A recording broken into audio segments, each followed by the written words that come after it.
Ломоносовского района Ленинградской области обратились в Совет Федерации и к уполномоченному по правам человека проверить планы по строительству железнодорожных путей, из-за которых под снос могут попасть несколько садоводств. А тем, кого заденет по касательной, придется жить под стук колес. По планам, мимо их домов будут проноситься грузовые составы в направлении терминала порта Бронко. Эдмунд Желбунов узнал, есть ли альтернативные пути.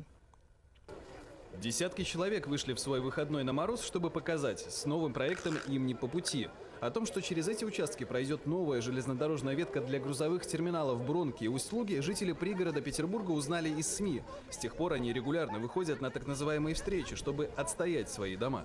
Для меня это шок. Я не понимаю, как можно делать такое безумие. Мы строили, мы здесь жили, здесь вырос. Я здесь выросла, здесь вырос мой сын. У меня порог сердца.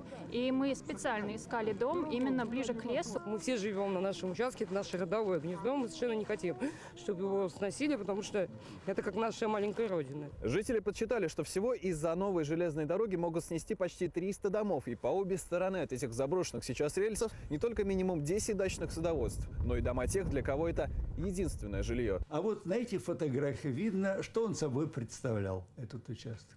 Пенсионер Дмитрий Чуйко показывает, как обустраивал дачу еще со своим отцом. В этом году их совместным трудам исполнится ровно 40 лет. 10 соток генерал артиллерии и ветеран войны получил в далеких 80-х. Все это семья создавала своими руками. И теперь, согласно проекту, деревья пустят под топор, а землю под рельсы. Мы понимаем важность всех задач, которые решаются, в том числе администрации и так далее. Но надо найти оптимальный вариант решения. Не такой, который перечеркивает там 40 лет или 50 лет работы нескольких поколений.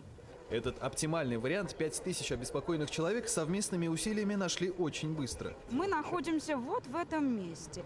И вот так должна пройти железная дорога, фактически рассекая садоводческий массив на разрозненные части. В то же время существует альтернативный путь. Вот он показан синей линией. Посмотрите, какой это щадящий путь. Он не затрагивает ни один населенный пункт.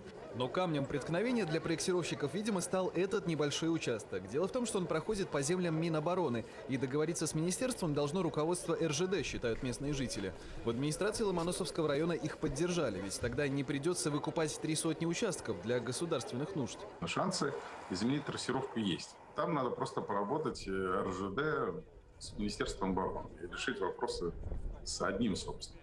Если там получится согласование, да, трасса будет немножко побольше по протяженности, но зато мы уходим от конфликтной ситуации жителей. После такой поддержки административного ресурса руководство Октябрьской железной дороги поспешило заверить, что новый маршрут они еще не утвердили. На начальном этапе выполнения проектно-изыскательских работ разработано несколько вариантов прохождения трассы обхода. Окончательное решение по строительству юго-западного обхода Санкт-Петербурга не принято. Но пока реконструкция старой железной дороги официально все еще приоритетный вариант. Через несколько лет здесь могут проходить от 20 до 40 грузовых составов каждый день. И пока эти цифры только на бумаге, жители убеждены, их поезд еще не ушел. Главное убедить министерство, которое, по словам местных дачников, продолжает держать оборону. Эдмунд Желбунов, Ирина Федорук, Марк Тюнев, Кира Палий, НТВ, Ленинградская область.